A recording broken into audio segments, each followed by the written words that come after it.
Moro! Uistelupätkääkin tulossa tässä lähiaikoina, kunhan saan tarpeeksi materiaalia kasaan.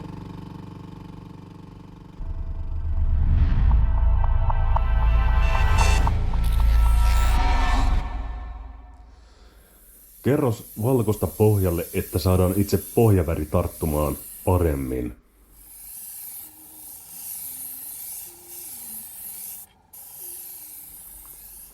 Pohjaväriksi Createxin Wicked Red Oxide. Ehdottomasti yksi lempiväreistäni. Älkää kysykö, mikä runko tämä on. Nämä on niitä, mitä AliExpressistä saa.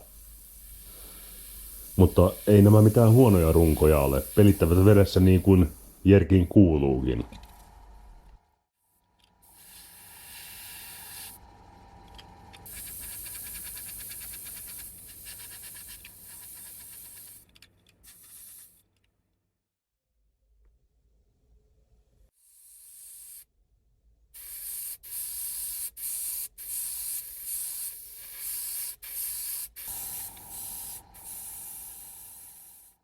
Tässä vaiheessa olin dipannut tuon jerkin ohennettuun akryylipinnoitteeseen. Se suojaa vähän tuota pohjamaalia, niin verkot voi kiristää huolettomammin vieheen pintaan. Mä ajattelin käyttää tässä salmiakkiverkkoa ja sen päälle tuo hämähäkkiverkko. Päävärit, jota haluan käyttää, ovat keltainen ja oranssi, ja nyt tarvitaan niille pohjaväriksi valkoinen.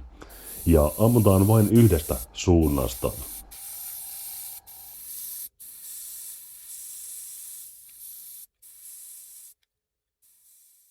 Haluan käyttää fluorikeltaista väriä, mutta sanotaan, että UV-säteily haalistaa nopeasti fluorosoivia värejä.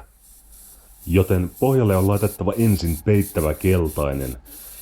Näin ollen jerkki ei menetä väriään, vaikka fluorosoiva väri himmenisi.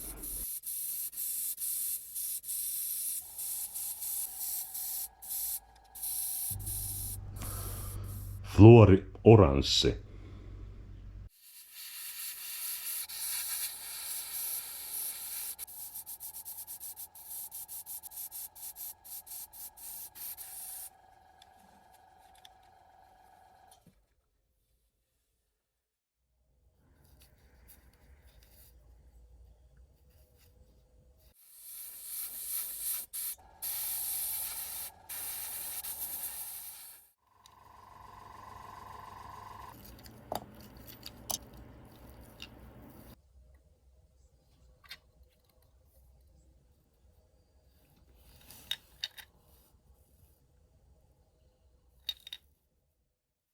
Sitten halusin tuon vatsan täysin oranssiksi.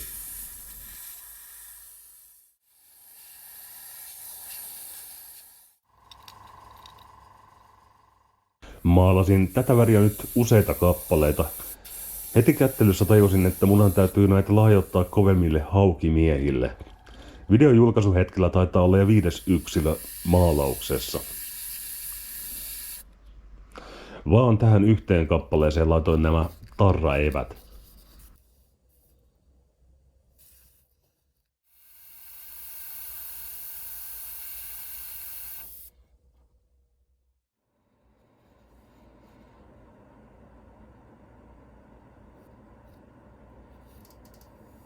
Ennen jerkin epoksipinnoitusta dippasin sen taas akryylipinnoitteeseen.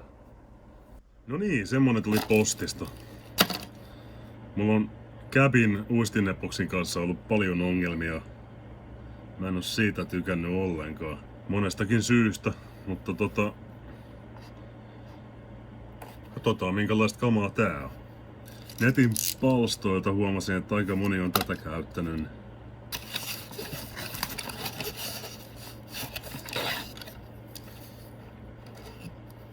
Kyllähän näillä nyt hyvinkin monta pinnottaa. Jos mä vaan osaan. Yleensä ei lueta ohjeita, mutta nyt vois varmaan nuo ohjeet lukasta. Onks nää perkele kaikki ruotsiksi? Noniin. Näähän on kaikki ruotsiksi. Pitää mennä varmaan tonne nettisivuille kurkkaamaan. Eli jos sulla olisi 100 grammaa tätä pohjaa, niin sä laittaisit 90 grammaa kovetetta. No siitä on helppo laskea. Eli 5 millilitraa tätä pohjaa.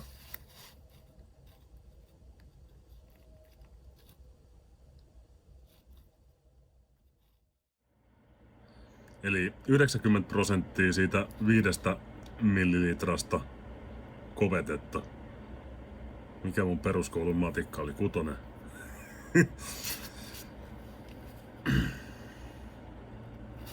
Blandaa varmaan sekoittaa ja 3-4 minuuttia ja sitten jossain luki, että sen jälkeen odottaa 5 minuuttia ja sitten ruveta sivelemään pintaa. Tässä on muuten näköjään paksumpi koostumuskin kuin siinä käpin vastaavassa. Sitten mä en tiedä kauanko se pitää tuossa pyörittimessä olla. Tuliko se niinku kosketuskuiva vasta 24 tuntia, mutta ei kai sitä nyt niin kauan tarvitse pyöritellä. Jotkut saattaa muistaa tämän pyörittimen aiemmilta videoilta. Joo, en ole vieläkään saanut aikaiseksi rakentaa tästä useampi paikkaista, mutta se on työn alla. 2 paksua kerrosta vedin jokaiseen jerkkiin. Jerkki sai pyöriä 6 tuntia huoneen lämmössä, jonka jälkeen se ei ollut enää valuva.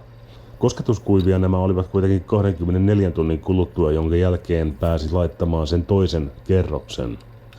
Olen kyllä tyytyväinen tuotteeseen. Ei tarvitse kun pensselillä koskea uistinta, niin aine suorastaan laminoituu pintaan.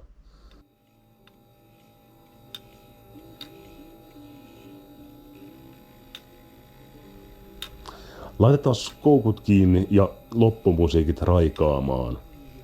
Painellaan peukkuja ja niin. Kyllä te tiedätte. Se on moro.